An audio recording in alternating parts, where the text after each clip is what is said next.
Bonjour à tous, aujourd'hui on va plonger dans un texte aussi profond que personnel de Jacques Derrida.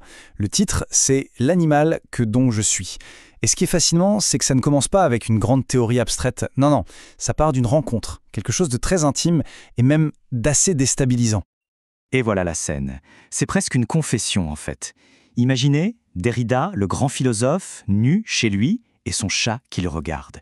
Et ce regard, ce simple regard d'animal va tout faire basculer. Ça déclenche une vraie crise philosophique qui le ramène à la question fondamentale. Mais au fond, qui suis-je ? Alors oui, ça peut paraître tout bête.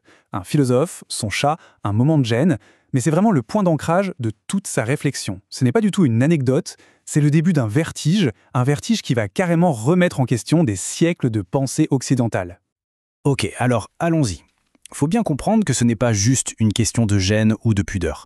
Pour Derrida, c'est beaucoup plus profond que ça. C'est l'expérience d'être vu.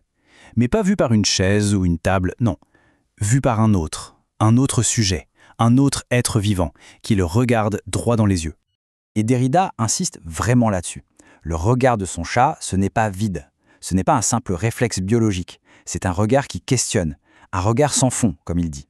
Un regard qui le met à nu, littéralement et philosophiquement. C'est une vraie rencontre avec quelque chose, ou plutôt quelqu'un d'autre. Et quand on décompose ce qu'il ressent à ce moment-là, c'est fascinant. La honte, en fait, c'est juste la partie visible de l'iceberg. Ce qui se joue en dessous, c'est carrément l'effondrement de cette idée de supériorité humaine. L'homme, avec un grand H, n'est plus le seul sujet qui observe le monde. D'un coup, il devient un objet, regardé. Et c'est là qu'arrive cette idée incroyable. Ce regard révèle la limite abyssale de l'humain. C'est une formule magnifique. Le regard de l'animal trace une frontière, oui, mais c'est une frontière qui est en fait un abîme, un fossé. On ne sait plus très bien où commence l'humain, où finit l'animal. Et voilà, toute la distinction bien nette, bien confortable de la philosophie classique, elle vole en éclats. Alors, pourquoi est-ce que c'est si radical ? Eh bien, pour le comprendre, il faut faire un petit retour en arrière et voir comment la philosophie a toujours ou presque traité les animaux. En gros, elle ne les a jamais vraiment considérés pour ce qu'ils sont. Et voilà, on touche au cœur du problème que Derrida veut dénoncer. Pendant des siècles, on n'a pas parlé des animaux au pluriel dans toute leur diversité. Non, on a parlé de l'animal au singulier, un concept, une grande case bien pratique. Et cette case, elle servait surtout à une chose, dire tout ce que l'homme n'est pas pour mieux le définir lui. Donc on a vraiment un basculement. D'un côté, on a la vision classique, l'animal c'est presque une machine, comme disait Descartes, définie par tout ce qui lui manque, la parole, la raison. Et de l'autre, on a la proposition de Derrida. Non, il y a les animaux, une infinité d'êtres vivants, avec leur monde à eux, leurs regards, des regards qui nous renvoient à nous-mêmes. Et ça nous ramène au titre. Parce que le titre, L'animal que donc je suis, est un petit bijou de philosophie à lui tout seul.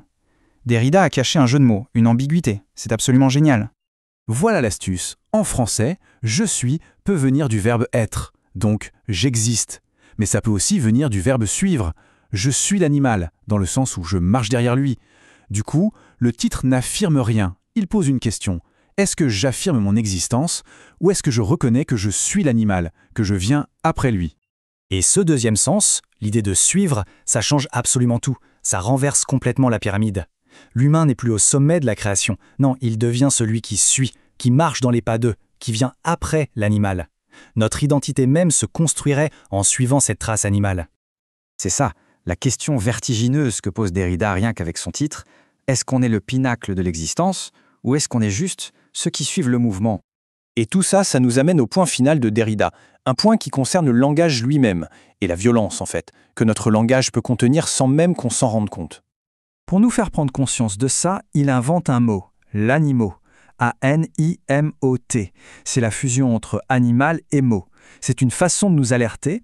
Attention, chaque fois que l'on utilise le mot animal, on fait un geste qui n'est pas neutre.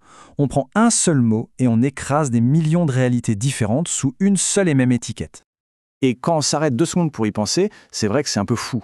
On met dans le même sac conceptuel un chat, un serpent, une abeille. C'est une simplification énorme, une sorte de paresse de la pensée. Et cette paresse, elle n'est pas innocente, elle a des conséquences bien réelles. Pour le dire simplement, le mot « animal » est un outil de pouvoir, un outil qui nous permet de mettre de la distance, de généraliser pour ne pas avoir à penser à la créature unique, mortelle, qui est juste là, en face de nous, avec sa propre vie, sa propre façon d'être au monde. Et c'est comme ça que la boucle est bouclée. Toute cette grande déconstruction philosophique, eh bien, elle nous ramène à la toute première scène, le regard très concret, très réel d'un petit chat. Pas l'animal en général, non, ce chat-là, cet être vivant, ici et maintenant. C'est la question que Derrida nous laisse finalement. Une invitation à repenser complètement notre relation avec le reste du monde vivant. La prochaine fois qu'un animal pose son regard sur nous, qu'est-ce qu'on voit vraiment? Qui est-ce qu'on voit? Et en le regardant, qu'est-ce qu'on découvre sur nous-mêmes?